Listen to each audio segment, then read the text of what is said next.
তো এই পর্বে আমরা database related create, edit, update, delete মোটামুটি এই পার্টে আমরা কার্ড অপারেশনটা কমপ্লিট করব। দেন পরবর্তী পার্ট থেকে আমরা ই কমার্স শুরু করে দিব। তো এই হচ্ছে বিষয়। তো এখন এখানে আমরা নর্মালি একটি ক্যাটাগরি লিস্টটা ডিসপ্লে করানোর জন্য যা করতে পারি তা হচ্ছে বুটস্ট্র্যাপ থেকে একটি টেবিল নিয়ে আসতে পারি, TABLE টেবিলস। তো একটু সুন্দর ডিজাইন দেখানোর জন্য তো নর্মালি এই টেবিলটাকে কপি করে নিতে পারি। কপি করে নিলাম, আমাদের এই ক্যাটাগরি লিস্ট যে ব্লেড ফাইলটা আছে তো এখানে প্লেস করে দিলাম। তো এখন যদি আমি এখানে যাই তো এখন দেখেন মোটামুটি ডিজাইনটা চলে আসছে। তো দেখি, হ্যাঁ ডিজাইনটা চলে আসছে। তো ডাটাবেস থেকে ডাটাগুলো আমরা এনে এইখানে দেখাবো। তো এর উপরের দিকে এখানে টেবিলের উপরে আমি যদি একটি বাটন দিয়ে দেই, বাটন অথবা অ্যাটাক দিয়ে দিলাম, যা হচ্ছে add new CATGO add new category. তো এখানে যখন আমরা ক্লিক করব তো অ্যাড নিউ ক্যাটাগরি এটা আমরা একটু রাইট সাইডে করে দিব, সমস্যা নেই। দেন হচ্ছে আর একটা ক্লাস দিয়ে দিই একটু ডিজাইনটা সুন্দর দেখা যাওয়ার জন্য, ক্লাস BTN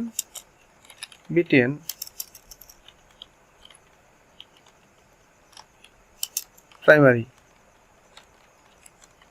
ওকে, এর আরেকটা ক্লাস দিয়ে দিই, তা হচ্ছে FLOAT ফ্লোট রাইটের দিকে চলে যাবে। ওকে, দেখেন রাইটের দিকে চলে গেছে। তো আমরা যখন অ্যাড নিউ ক্যাটাগরিতে ক্লিক করব সাথে সাথে একটি পেজ ওপেন হবে, যে পেজে একটি ক্যাটাগরি ইনসার্ট করার মতন একটি ফর্ম থাকবে। ওই ফর্ম থেকে আমরা ক্যাটাগরিগুলো ডাটাবেজে সেভ করব। দেন সেভ করার পরে আমরা আবার সাথে সাথে এই পেজে রিডাইরেক্ট করে দিব, এই ক্যাটাগরি লিস্টের পেজটা চলে আসবে এবং ডাটাবেস থেকে ওই সময় যে ক্যাটাগরিগুলো ডাটাবেজে সেভ হবে যত ক্যাটাগরি আছে সবগুলো ক্যাটাগরি এই পেজে আমরা এখানে দেখাবো। নিচের দিকে চাইলে আমরা যখন বেশি ক্যাটাগরি হয়ে যাবে তো পেজ জেনারেশনের সিস্টেমটাও সহ এখানে আপনাদেরকে দেখিয়ে দিব। ওকে, আমরা অ্যাড নিউতে ক্লিক করব, অ্যাড নিউ ক্যাটাগরি। অ্যাড নিউতে ক্লিক করার সময় আমরা এখানে একটি রাউট দিয়ে দিব। তো রাউট বলতে web.php তে আমরা যদি যাই, এখানে আমাদের যে রাউট আছে রাউট এটা ক্যাটাগরি লিস্টের জন্য। তো আমি আরেকটা রাউট তৈরি করি যা হচ্ছে অ্যাড নিউ ক্যাটাগরির জন্য, অ্যাড নিউ ক্যাটাগরি। তো এটা কি করবে, ক্যাটাগরি কন্ট্রোলারের এটাও একটি গেট রিকোয়েস্ট, ক্যাটাগরি কন্ট্রোলারে add new category, add new category নামে একটি মেথড থাকবে। তো আমরা যদি কন্ট্রোলারে যাই তো সবগুলো ফাইল একবার ক্লোজ করি, দেন অ্যাপ HTTP কন্ট্রোলার আমাদের ক্যাটাগরি কন্ট্রোলারে এখান থেকে public function okay add new category. এখন এখান থেকে আমরা কি করব, রিটার্ন ভিউ, কি ভিউ করব, এখান থেকে নিউ ক্যাটাগরির ভিতর থেকে ডট নিউ। তো আমরা যখনই ওই রাউটটাতে ক্লিক করব, আমি আপনাদেরকে বিস্তারিত বলতেছি, web.php তে যাই, যখনই ওইখানে ক্লিক করব তো আমাদের ক্যাটাগরি কন্ট্রোলারের অ্যাড নিউ ক্যাটাগরি নামে একটি মেথড আছে, যে মেথডে হিট করবে। তো ওই মেথড থেকে আমরা একটি ভিউ রিটার্ন করে দিছি, যা হচ্ছে ক্যাটাগরির মাঝে ক্যাটাগরি রিসোর্সের ভিউ ডিরেক্টরিতে ক্যাটাগরির মাঝে নিউ নামে একটি new.blade.php নামে একটি ফাইল আছে, ওই ফাইলটা আমাদেরকে ডিসপ্লে করবে। এখন ওই ফাইলে পরবর্তীতে আমরা আমাদের ইচ্ছা মতন ডিজাইন দিয়ে নিব। তো web.php তে এখানে দেখেন অ্যাড নিউ ক্যাটাগরি আছে যা একটি গেট রিকোয়েস্ট। তো আমরা যদি রিসোর্সের ক্যাটাগরি লিস্টে যাই, রিসোর্স ক্যাটাগরি, এখানে দেখেন লিস্টে অ্যাড নিউ ক্যাটাগরি। তো এখানে লিঙ্কে আমাদের এটা পাস করা লাগবে। তো এটা আমরা বিভিন্ন প্রসেসে করতে পারি। নর্মালি আমি যদি এখানে ডাবল কার্লি মানে হচ্ছে PHPর ক্লোজিং ট্যাগ থেকে শুরু করে ইনিশিয়াল ট্যাগ থেকে শুরু করে ক্লোজিং ট্যাগ পর্যন্ত এবং ইকু সহ আপনাকে ডাবল কার্লি এই ফিচারটা দিচ্ছে যা লারাভেল ব্লেড সাপোর্ট করে। তো ডাবল কার্লি URL, তো URL এর মাঝে আপনি এখানে নর্মালি এরকম ভাবে যদি দিয়ে দেন অ্যাড নিউ ক্যাটাগরি, সেই ক্ষেত্রে আপনি এইখানে রিকোয়েস্টটা দিতে পারেন। আমি যদি রিলোড করি তো এখানে দেখেন ক্যাটাগরি ডট নিউ, অ্যাকচুয়ালি আমাদের এখানে কিন্তু রিকোয়েস্টটা চলে গেছে অ্যাড নিউ ক্যাটাগরিতে। Category dot new not found, view category dot new not found, অর্থাৎ ক্যাটাগরির ভিতরে নিউ নামে কোনো ব্লেড ফাইল নেই এরকম দেখাচ্ছে। নট ফাউন্ড, আমরা যদি দেখি এখানে দেখেন আমাদের নিউ নামে কোনো ফাইল নেই। ক্যাটাগরির ভিতরে create dot blade dot PHP নামে একটি ফাইল আছে। তো এখান থেকে যদি আমি নিউ না দিয়ে ক্রিয়েট দিই, ক্রিয়েট, সেই ক্ষেত্রে এখন যদি আমি পেজটাকে একবার রিলোড করি দেখেন ক্রিয়েট ক্যাটাগরি আমাদের যে পেজটা আছে ওইটাতে চলে যায়। তো এটা কোন জায়গা থেকে, অ্যাড নিউ ক্যাটাগরির জন্য যখন ক্লিক করি তখন ক্রিয়েট ক্যাটাগরি পেজটাতে চলে যাচ্ছে। তো অ্যাকচুয়ালি আমরা এইভাবে কাজ করব না ইউআরএল এর মাধ্যমে। আমরা যা করব তা হচ্ছে, এটা একটা প্রসেস আপনাদেরকে দেখালাম। রাউটের মাঝে আমরা এখানে রাউট নাম দিয়ে দিব অ্যাড নিউ ক্যাটাগরি। তো এটাতে যখন এই অ্যাড নিউ ক্যাটাগরিটা আমাদের কোথায় আছে, তো অ্যাড নিউ ক্যাটাগরিটা আমাদের একটি রাউটের নেম দেওয়া লাগবে। তো কোথায় দেওয়া লাগবে, তা হচ্ছে এটা ইউআরএল সিমিলার কাজ করতেছে বাট এর একটু ফেসিলিটি আছে। তো web.php তে যাই, এইখানে আমরা একটি নেম দিয়ে দিব, নেম এই অ্যাড নিউ ক্যাটাগরি। এইখানে আমরা যে নেম দিয়ে দিব এর সাথে সাথে আপনি এর সাথেও দিতে পারেন ক্যাটাগরি লিস্ট, অবশ্যই নেম লিস্ট, এটা আপনি যে কোনো নাম দিতে পারেন, কোনো সমস্যা না। তো আমি এর সাথে ম্যাচ রাখলাম। তো অ্যাড নিউ ক্যাটাগরি একটি নেম দিয়ে দিলাম। তো এই অ্যাড নিউ ক্যাটাগরি আপনি যখন কোনো এইরকম রাউটের সাথে নেম ইউজ করবেন, তো নেমটাকে আপনি রাউট হিসাবে ওইখানে যে কোনো ফাইলে ইউজ করতে পারবেন। যদি আপনি নেম না ইউজ করেন সেই ক্ষেত্রে আপনার ইউআরএল কে ইউজ করা লাগবে। তখন আপনি এখান থেকে রাউট ইউজ করতে পারেন, রাউট ডাবল কার্লির ভিতরে রাউটের ভিতরে অ্যাড নিউ ক্যাটাগরি। তো এর সুবিধা কি, রাউট ইউজ করার, আপনি তো ইউআরএল ইউজ করতে পারেন, হ্যাঁ আপনি ইউআরএল ইউজ করতে পারেন, কিন্তু রাউট ইউজ করার সুবিধা হচ্ছে যখন অ্যাড নিউ ক্যাটাগরিতে আমি ক্লিক করি, তো অ্যাড নিউ ক্যাটাগরি সাপোজ আপনার ইউআরএল এর এই অংশটুকু কখনো কোনো কারণে চেঞ্জ করা দরকার, অ্যাড নিউ ক্যাটাগরি না চাচ্ছেন না, আপনি চাচ্ছেন সরাসরি ডাইরেক্ট ক্যাটাগরি, তখন যখন আপনি এইখানে চেঞ্জ করে দিবেন web.php তে ক্যাটাগরি, এখন যদি আমি চেঞ্জ করে দেই সেই ক্ষেত্রে কোনো প্রবলেম হবে না। সরি, আমি ক্যাটাগরি লিস্টে যাই, ক্যাটাগরি লিস্ট। তো যখন এখন আমি ক্লিক করব অ্যাড নিউ ক্যাটাগরি, তো সেই ক্ষেত্রে আমাকে কিন্তু উপরে এইখানে চেঞ্জ হয়ে গেছে ক্যাটাগরি, বাট এখানে ক্রিয়েট ক্যাটাগরি আমাদের যে পেজ আছে ওই পেজটাতে চলে যাচ্ছে। কিন্তু যদি আপনি ইউআরএল ইউজ করতেন সেই ক্ষেত্রে ইউআরএল এর মাঝখানে আপনি এরকম অ্যাড নিউ ক্যাটাগরি, এখানে আপনি ইউআরএল এর মাঝখানে অ্যাড নিউ ক্যাটাগরি পাস করে রাখতেন, যার ধরুন আপনার এই ফাইলেও চেঞ্জ করা লাগতো এবং এই ফাইলেও চেঞ্জ করা লাগতো। আপনার যাতে এই কনফ্লিক্টটা না হয় সেই জন্য এই রাউট নেমিং সিস্টেম, শুধুমাত্র সেই জন্য না, রাউট নেমিং এর আরো কিছু ফেসিলিটি আছে, তো এগুলো আপনারা আস্তে আস্তে জেনে যাবেন। তো হচ্ছে বিষয়। তো এখন অ্যাড নিউ ক্যাটাগরিতে চলে গেলাম। এখন আমাদের যে অ্যাড নিউ ক্যাটাগরির জন্য যে পেজটা আছে blade file, category dot create dot blade, তো এই ফাইল থেকে আমি আবার এখন দেখেন এখানে কোনো, যখন আমি ক্লিক করি তো ফাইলটা সেভ দেওয়া হয় না, ওকে ঠিক আছে দেখাবে,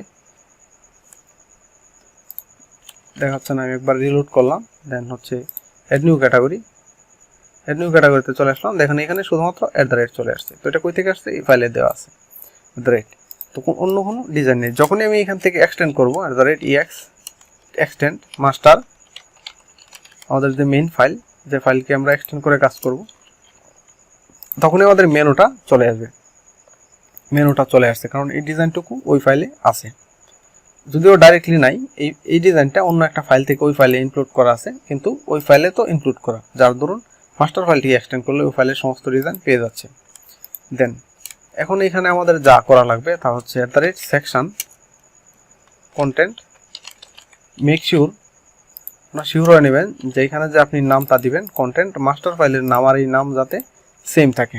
দেন এখানে আমরা একটি ক্যাটাগরি সেভের জন্য একটি ফর্ম ডিজাইন করব, যেখানে আমরা ক্যাটাগরি সেভ করতে পারবো ডাটাবেজে। তো এখান থেকে আমি একটা ফর্ম নিয়ে আসি, বুটস্ট্র্যাপের ফর্ম, ওভারভিউ ফর্ম। তো এখান থেকে আপনি নর্মালি ফর্ম নিয়ে নিতে পারেন। তো আমি এই ফর্মটাকে নিয়ে নিই। এখান থেকে আমি দুইটা ফিল্ড নিয়ে নিব, একটা হচ্ছে এরকম একটি টেক্সট ফিল্ড, আরেকটি হচ্ছে টেক্সট এরিয়া ফিল্ড ডেসক্রিপশনের জন্য। ওকে,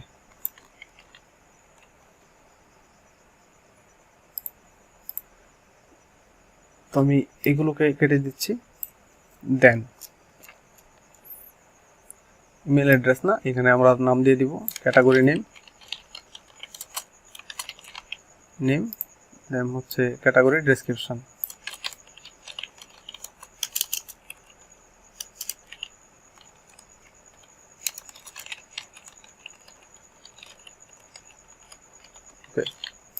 দেন এখানে আপনার লেভেল আইডি, ফর আইডি, এগুলো বিভিন্ন কিছু আপনারা চেঞ্জ করে নিতে পারেন। এগুলো অবশ্যই ম্যাচ করে করে চেঞ্জ করে নিতে পারেন, কারণ সিমিলার হয়ে গেলে যদি দুই তিনটা সেম হয়ে যায়, একের অধিক যদি সেম হয়ে যায়, সেই ক্ষেত্রে আপনার এগুলো লেভেল আইডি কাজ করবে না। তো এখন যদি আমি একবার রিলোড করি এই পেজটাকে, সেক্ষেত্রে দেখেন এখানে একটি ডিজাইন চলে আসছে, বাট এখানে একটি প্রবলেম আছে, তো একটু সাইডের দিকে চলে গেছে। তো এর বিষয় হচ্ছে এখানে যে বুটস্ট্র্যাপের যে গ্রিড সিস্টেম আছে, কোনো গ্রিড সিস্টেমটা আমরা অ্যাপ্লাই করি নাই, তো যার দরুন এরকম হয়ে গেছে। তো আমি নর্মালি ডিপ দিয়ে দিলাম, ডিপের ক্লাস, রো দিয়ে দিলাম, রোর ভিতরে কলাম ইউজ করতে পারি, বা না করলেও অ্যাকচুয়ালি প্রবলেম হওয়ার কথা না। ডিপ রো, দেন হচ্ছে ডিপ ক্লাস কল 12। ওকে, তো এখন দেখেন চলে আসছে। অ্যাকচুয়ালি এর মেইন এই যে বুটস্ট্র্যাপের যে গ্রিড সিস্টেম আছে, তো গ্রিড লেআউটের কারণে দুই সাইড থেকে এরকমভাবে দেখেন কন্টেনারের ভিতরে রো। আমরা যদি উপরে একটি কন্টেনার দিয়ে দিই, সেই ক্ষেত্রে এই প্রবলেমটা চলে যাবে সম্ভবত।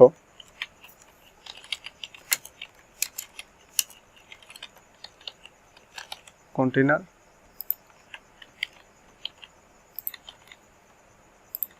ওকে, দেখেন চলে গেছে ক্যাটাগরি নেম, ক্যাটাগরি ডেসক্রিপশন। তো এখানে প্লেস হোল্ডারে মেল দেওয়া আছে, এখানে টাইপ ইকুয়াল টু মেল না, আমরা টাইপ ইকুয়াল টু টেক্সট দিয়ে দিলাম। তো প্লেস হোল্ডার এখানে ক্যাটাগরি নেম,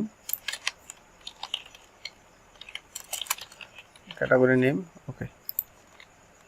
দেন একটা নিচের দিকে আমাদের যা লাগবে তা হচ্ছে আমাদের একটি সাবমিট বাটন দরকার, বাটন সাবমিট, সেভ, এর ক্লাস দিয়ে দিতে পারি, একটি ক্লাস দিয়ে দিই, ক্লাস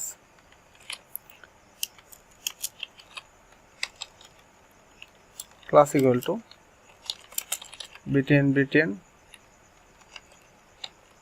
প্রাইমারি। ওকে, দেন আমরা ক্যাটাগরি নেম ডেসক্রিপশন দিয়ে যখনই এখানে ক্লিক করব, তখন আমাদের এই ডাটাগুলো ডাটাবেজে সেভ হবে। তো এটা অ্যাকচুয়ালি কিভাবে হবে, তো যার ধরুন এখানে আমাদের দেখেন ফর্ম আছে, তো ফর্মের অ্যাকশন থাকে, অ্যাকশন, দেন মেথড। যখন আমরা কোনো ফর্মের ডাটা সাবমিট করি, তো তখন এর মেথড থাকে পোস্ট। নর্মালি যখন আমরা কোনো ইউআরএল এ ক্লিক করি, কোনো লিঙ্কে ক্লিক করি, তখন মেথড গেট ইউজ করি। কোনো ফর্ম সাবমিটের জন্য পোস্ট ইউজ করে থাকি। তো লারাভেলে ফর্মের ডাটাকে প্রোটেক্ট করার জন্য একটি সিএসআরএফ টোকেন ইউজ করি। তো সিএসআরএফ টোকেন নিয়ে বিস্তারিত এখন এই মুহূর্তে বলতেছি না, আপনারা laravel.com থেকে দেখে নিতে পারেন। তো যার ধরুন আপনার কোনো ফর্ম সাবমিট করলে এই @CSRF মাস্ট বি দেওয়া লাগবে।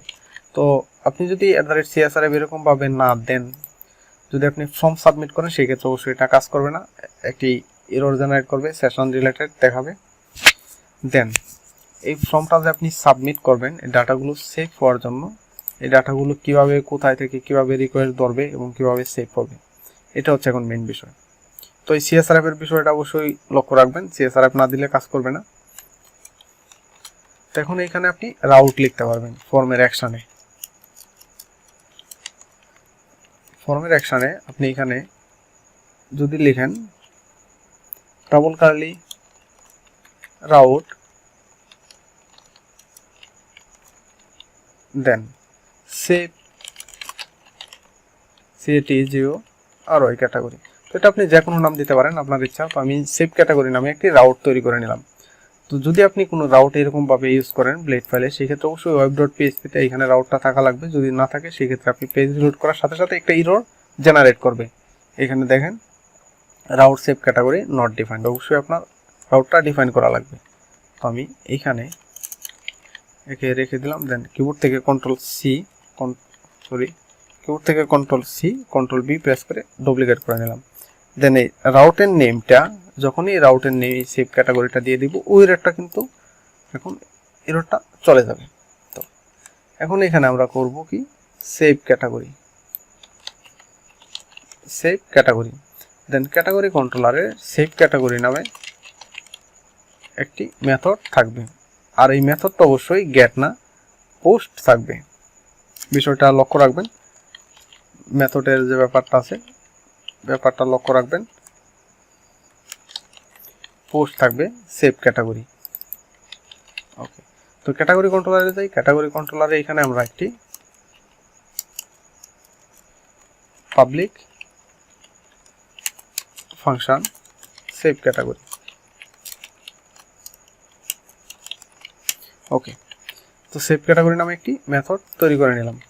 তো যখনই এখন ফর্মের ডাটা সাবমিট হবে, তো এই ফর্ম ফিলার এক্সটেনশনটা আমরা ফার্স্টের দিকে ইনস্টল করে নিয়েছিলাম। আমি আপনাদেরকে বলেছিলাম যে যখন কোনো ফর্ম ফিল করব হাত দিয়ে যাতে ইনপুট না করা লাগে। তো এই ফর্ম ফিলে ক্লিক করার সাথে সাথে দেখেন ফর্মটা ফিল হয়ে গেছে। তো যখনই আমরা সেভে ক্লিক করার সাথে সাথে আমাদের এইখানে এইখানে দেখেন ফর্মের যে অ্যাকশন আছে সেভ ক্যাটাগরিতে হিট করবে। সেভ ক্যাটাগরিটা আমাদের web.php-তে আছে, যে রাউটের নেম, এটা নেম হিসেবে অ্যাকশনটাকে হিট করবে, যা হচ্ছে ক্যাটাগরি কন্ট্রোলারের সেভ ক্যাটাগরি নামে একটি মেথড আছে, যে মেথডে চলে যাবে। এই মেথডে এখানে আমরা ওই ফর্মের সবগুলো ডাটা পাবো। সবগুলো ডাটা কিভাবে পাবো? ডাটা পাওয়ার জন্য লারাভেলের বিল্ড ইন রিকোয়েস্ট, তো এটা হচ্ছে রিকোয়েস্ট ক্লাসের একটি আপনি অবজেক্ট তৈরি করে নিলেন। এটা আপনার নর্মালি যে রিকোয়েস্ট লেখা লাগবে এইখানের এই ভেরিয়েবলটা, এটা তেমন না, আপনি যে কোনো নাম দিতে পারেন। আর এটা কিভাবে কাজ করে, এটা অ্যাকচুয়ালি পিএইচপির যে সুপার গ্লোবাল $_ রিকোয়েস্ট আছে, তো এই রিকোয়েস্টটাকে লারাভেলের এই সুপার গ্লোবাল রিকোয়েস্টটাকে সব কিছু প্রসেস করে এখানে সিস্টেম করে রাখছে। তো আপনি নর্মালি যদি লারাভেলের এইরকমভাবে রিকোয়েস্টের একটি ইনস্ট্যান্স তৈরি করে নিলেন, তো আপনি এরকমভাবে পেয়ে যাবেন রিকোয়েস্টের ডাটাগুলো। ফর্ম সাবমিট করলে ডাটা অথবা ইউআরএল এর ডাটাও আপনি এভাবে পেতে পারেন। তো এটা পিএইচপি সুপার গ্লোবাল রিকোয়েস্ট দিয়ে যে ডাটাগুলো ধরা যায়, এগুলো লারাভেল ফ্রেমওয়ার্ক প্রসেস করে রাখছে। ওকে, তো এটার আমার এখন দরকার নেই। এখন আমি যদি দেই ডিডি হচ্ছে ডাই এবং ডাম্প, যা বার ডাম্পের চাইতে একটু অন্য টাইপের। তো বার ডাম্পের নর্মালি ডাটা টাইপ সহ বিস্তারিত দেখা যায় এবং নিচের দিকে এক্সিকিউট হয়। ডিডিএ নিচের দিকে এক্সিকিউট করে না, ওই মুহূর্তেই আপনাকে এক্সিট করে দেয় এবং ওই ডাটাগুলো দেখায়, তারপরে এক্সিট করে দেয়। তো দেখেন এখানে আমি রিকোয়েস্টটা ইউজ করে নিয়েছি। উপরের দিকে বিষয়টা লক্ষ্য রাখবেন, ইউজ ইলুমিনেট HTTP রিকোয়েস্ট, এটা আমাকে এডিটর অটোমেটিক ইম্পোর্ট করে দিয়েছে। যদি এডিটর অটোমেটিক ইম্পোর্ট না করে দেয়, সেই ক্ষেত্রে অবশ্যই আপনাদের ইলুমিনেট HTTP রিকোয়েস্ট একে ইউজ করা লাগবে। তো এখন ডিডির ভিতরে আমি যদি দেই রিকোয়েস্ট অল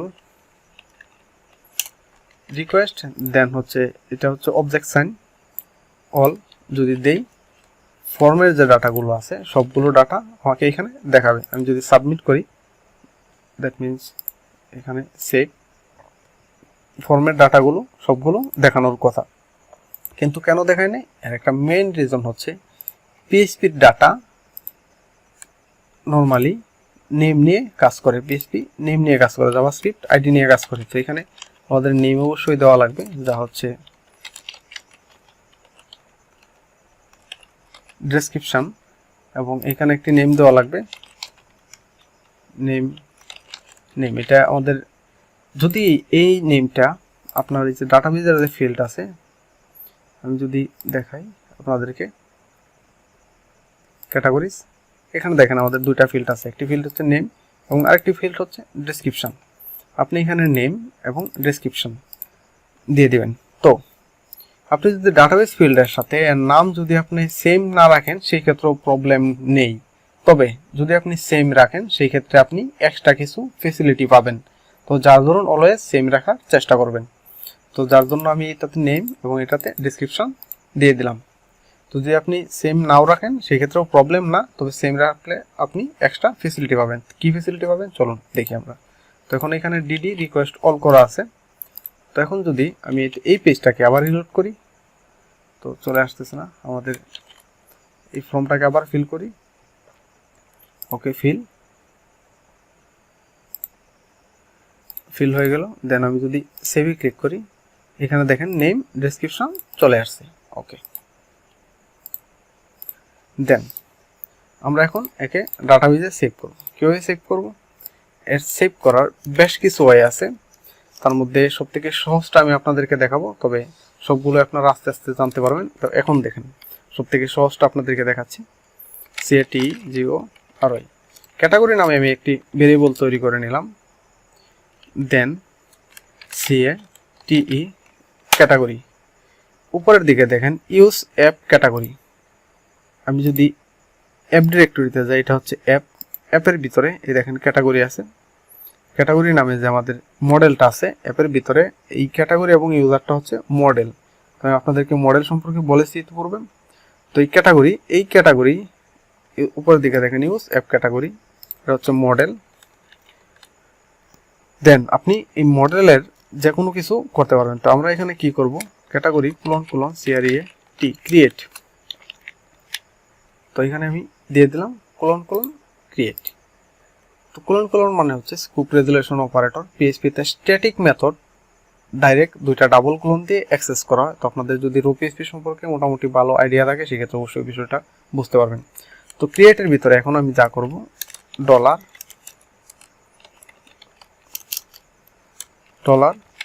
রিকোয়েস্ট অল দিয়ে দিলাম। তো অটোমেটিকলি আমার ডাটাগুলো ডাটাবেজে সেভ হয়ে যাবে। দেন এখান থেকে আমি রিডাইরেক্ট ব্যাক। তো রিডাইরেক্ট ব্যাক করলে করবে কি, আপনি যে পেজে ছিলেন পুনরায় আবার আপনাকে সেই পেজে নিয়ে আসবে। তো এটা হচ্ছে রিডাইরেক্ট ব্যাকের কাজ। তো এখন যদি আমি একবার ট্রাই করি অ্যাকচুয়ালি আমার ডাটাগুলো ডাটাবেজে সেভ হচ্ছে কিনা, দেন এখানে এটা কিভাবে কাজ করতেছে আমি আপনাদেরকে বলবো। তো একবার সেভ, তো এই পেজে চলে আসছে, কোনো এরর জেনারেট করে নাই, সেই হিসাবে ডাটাগুলো ডাটাবেজে সেভ হয়ে যাওয়ার কথা। তো এখানে দেখেন নেম ডেসক্রিপশন চলে আসছে। তো এটা অ্যাকচুয়ালি কীভাবে কাজ করতেছে, এটা দেখেন ক্যাটাগরি, এই ক্যাটাগরিটা হচ্ছে ক্যাটাগরি মডেল। দেন এটা লারাভেলের বিল্ডিং একটি সিস্টেম। ক্যাটাগরি ক্রিয়েট, অর্থাৎ ক্যাটাগরি আপনার যে মডেল থাকবে যে কোনো মডেল হতে পারে, কোলন যদি আপনি ক্রিয়েট দেন,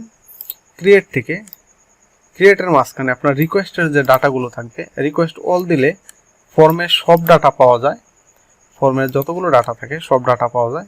আপনি যদি রিকোয়েস্ট অল পাস করে দেন, সেই ক্ষেত্রে নেম অনুযায়ী যদি আপনার নেম ম্যাচ থাকে ডাটাবেজের ফিল্ডের নামের সাথে, এই জন্য আমি আপনাদেরকে বলেছি যে এখানে যে নেম আছে, এই যে নেম, এই যে ডেসক্রিপশন, এগুলো যদি ডাটাবেজ ফিল্ডের নামের সাথে ম্যাচ থাকে, এই যে নেম এবং ডেসক্রিপশন, এটা তখনই এই শর্টকাটটা তখনই কাজ করবে। যদি ম্যাচ না থাকে সেই ক্ষেত্রে কিন্তু এটা কাজ করবে না। তো আমি আপনাদেরকে একটা এক্সাম্পল দেখাই। সাপোজ মনে করেন নেম, এটা ম্যাচ নেই নেমস। তো এখন ঘটনাটা কি হয়, আমি সেভ দিয়ে দিলাম। তো আমি এখানে ক্লিক করলাম। তো এখানে স্বাভাবিকভাবে একটি এরর জেনারেট করার কথা। কি এরর জেনারেট করছে, column not found, unknown column names, অর্থাৎ ডাটাবেস ফিল্ডের মাঝে নেমস নামে কোনো ফিল্ড পাচ্ছে না, এখানে আছে নেম। তো যার ধরুন এই শর্টকাটটা কাজ করতেছে না। তো আপনারা অবশ্যই ডাটাবেস ফিল্ডের সাথে ম্যাচ রেখে, তো যদি এরকম হয়ে যায় যে দুই একটা ফিল্ড অন্য টাইপের দেওয়া লাগে, আপনার আপনি দিতে বাধ্য, তখন তার জন্য করণীয় কি, অবশ্যই প্রসেস আছে। তো এগুলো আপনারা আস্তে আস্তে জেনে যাবেন। তো ইনিশিয়াল অবস্থায় আপনারা অবশ্যই ডাটাবেস ফিল্ডের সাথে ম্যাচ রেখে কাজ করবেন। তো এইভাবে আপনি ডাটা সেভ করতে পারেন। আরও ওয়ে আছে, আরও ওয়ে কি, আরেকটা ওয়ে দেখাচ্ছি আমি আপনাদেরকে। Category equal to new category, এটা হচ্ছে আপনি কি ক্যাটাগরি ক্লাসের একটি অবজেক্ট তৈরি করে নিলেন। এই ক্যাটাগরি ক্লাস কোনটি, এটি হচ্ছে মডেল। ওই মডেলটার একটি অবজেক্ট আপনি তৈরি করে নিলেন। দেন ডলার ক্যাটাগরি, এই ক্যাটাগরির সাহায্যে আপনি যে ডাটাবেস ফিল্ডের নেম, ডাটাবেস ফিল্ডের এই যে নেম, ডাটাবেস ফিল্ডের name equal to request, request থেকে আপনি যা পাচ্ছেন রিকোয়েস্টের নেম, দ্যাট মিনস এই যে রিকোয়েস্ট নেম। এখন যদি আপনি এখানে নেম না দিয়ে এরকম ডাবল এস দিয়ে দেন, রিকোয়েস্ট নেমস, যখন আপনি আলাদা আলাদাভাবে দিচ্ছেন তখন রিকোয়েস্ট আপনি নেমস ইউজ করতে পারেন, প্রবলেম না। কিন্তু আপনি যে অবজেক্ট তৈরি করছেন, যে ভেরিয়েবল যা দিয়ে অ্যাক্সেস করছেন নেম, এই নেমটা অবশ্যই ডাটাবেস ফিল্ডের সাথে মাস্ট বি ম্যাচ থাকা লাগবে। এখন এখানে ডেসক্রিপশন, ডেসক্রিপশন দেন রিকোয়েস্ট, ডেসক্রিপশন, রিকোয়েস্ট থেকে যে ডেসক্রিপশন আসতেছে, দেন লাস্টে কি করা লাগবে, ক্যাটাগরি সেভ। তো এইভাবে আপনি সেভ করতে পারেন, আমি আপনাদেরকে দেখাচ্ছি। সেভ। তো আমি যদি এখন চেক করি, তো এখানে দেখেন ডাটা চলে আসছে। এখানে দেখেন এই নেমটা কিন্তু ম্যাচ না, অর্থাৎ রিকোয়েস্টের মাঝে আছে নেমস, তো নেমস আর ডাটাবেজের ফিল্ডের নেম কিন্তু হচ্ছে নেম, অর্থাৎ ক্যাটাগরি দিয়ে আপনি এখানে ডাটাবেজের নেম অ্যাক্সেস করছেন, এই রিকোয়েস্ট থেকে আপনি ফরম্যাট ডাটাগুলো নিয়ে নিচ্ছেন। তো এই প্রসেস আপনি অ্যাপ্লাই করতে পারেন, তবে যতটুকু পারবেন শর্টকাট ইউজ করা বেটার। শর্টকাট ইউজ করলে আপনার কোড কম লাগে, আপনি ইজিলি কাজ করতে পারতেছেন। তো এই হচ্ছে বিষয়। দেন আমি আপনাদেরকে শর্টকাটেই দেখাচ্ছি। তো অবশ্যই এই প্রসেস অ্যাপ্লাই করলে ডাটাবেজের ফিল্ডের নেম আর এই নেম অবশ্যই সিমিলার থাকা লাগবে, নেম। দেন এখানে রিটার্ন রিডাইরেক্ট ব্যাক মানে প্রিভিয়াস পেজে চলে আসে। তো আপনি রিটার্ন রিডাইরেক্ট ব্যাক না করে রিটার্ন রিডাইরেক্ট রাউটও করতে পারেন। দেন রাউটের মাঝখানে আপনি কি পাস করবেন, রাউটের মাঝখানে রাউটের নেম আপনি এখান থেকে যে কোনো রাউটে যেতে পারেন। এই যে নেমগুলো আছে, category list, add new category, save category. Save ক্যাটাগরিতে ক্লিক করলে আপনার আবার এখানেই চলে আসবে, এটা এরর জেনারেট করবে। তো আমি ক্যাটাগরি লিস্টে রিডাইরেক্ট করে দিতে চাই, তো ক্যাটাগরি লিস্ট। তখন যখন আমি একটি নিউ ক্যাটাগরি সেভ করব, তখন দেখেন ক্যাটাগরি লিস্টে চলে আসছে, কিন্তু এখানে ডাটাগুলো ডাটাবেস থেকে আসে নাই। তো পরবর্তী পার্টে আমরা এখান থেকে ডাটাবেস থেকে ডাটাগুলো ডিসপ্লে করব, এডিট, ডিলিট, প্লাস এখানে যে ফর্ম সাবমিট হচ্ছে এর ভ্যালিডেশনটা দেখে নিব।